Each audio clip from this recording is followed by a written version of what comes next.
Hey guys, so after several months, I have finally finished my reviews of Peter Capaldi's Era. It has been a great time rewatching all of these. Probably gonna do it again in a couple of years, but I'm not gonna make videos on it. So yeah, these are my thoughts on Twice Upon a Time. So originally Moffat didn't want to make this. He wanted to stop at the Doctor Falls, but then he decided I'll make it so that BBC could continue to make Christmas specials.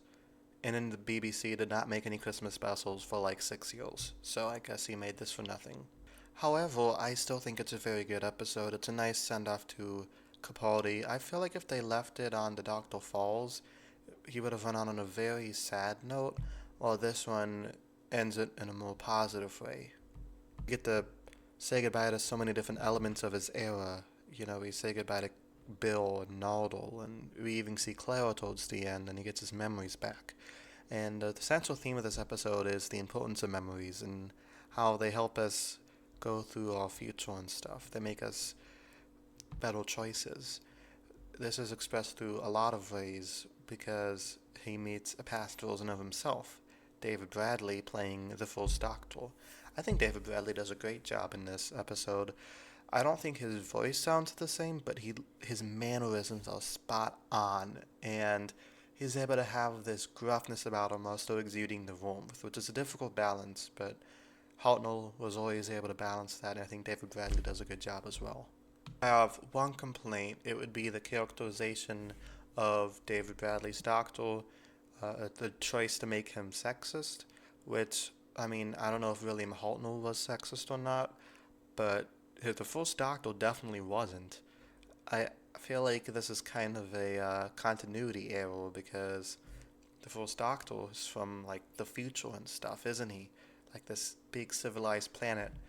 So it doesn't really make much sense why he's sexist. I don't really get it. It's not really stated throughout the original series that he was. Like if he talked that way around Barbara, he'd slap the shit out of him. But like I said, I like how the story is much more sentimental. I like Capaldi's chemistry with David Bradley. They have this kind of back and forthness that you always enjoy from multi-doctor stories. This kind of rivalry, but also they're the same person, so they're working together. I like how there was no big threat. Like you're expected to think that Bill is like this evil robot or something, and it turns out no, she's actually this force of good. I like that. I like how she gets to share a lot more scenes with him after their tragic departure in the last episode. I really like Mark Gatiss' performance as the Brigadier's grandpa, or uncle or something. Not explicitly said. Probably too old to be his dad, so I'm just gonna guess it's his grandpa. I think he does this really good job as like this traumatized soldier, and him playing a positive portrayal of a soldier kind of reinforces Capaldi's whole arc of accepting soldiers. We even visit Rusty again to go through that, and it shows how far his Doctor has come in respecting them. I've said this before, and I'll say it again. I think Mark Gatiss is a fantastic actor, not the best writer.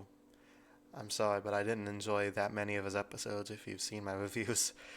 But I think he does a great performance in this. He also does a great performance in Sherlock, so... In The Father, he was good in The Father too. I think one of my favorite parts of the episode is when they have their ceasefire, their Christmas Day ceasefire, where they spend one day where they don't battle each other.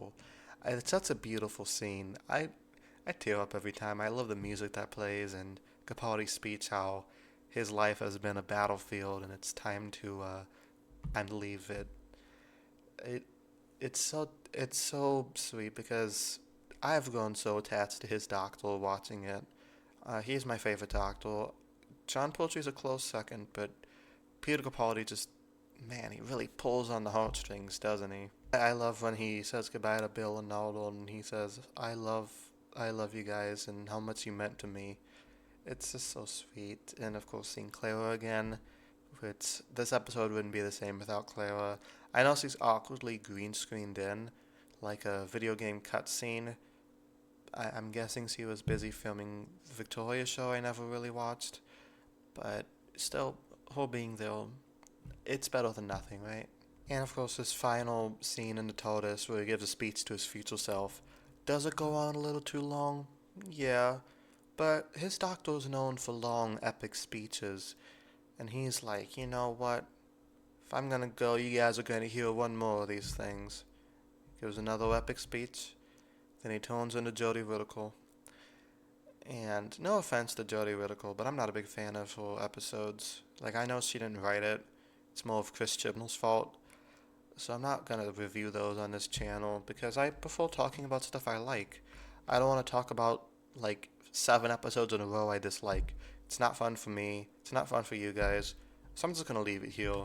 Pretend like Twice Upon a Time was the series finale, and they took like 5 years off, 6 years off. Um, so yeah, thank you guys so much for watching. Thanks for taking this journey with me through series 1 through 10. It's taken me 4 years to get through it. So it has been quite the journey. Thank you guys so much for watching, and be kind.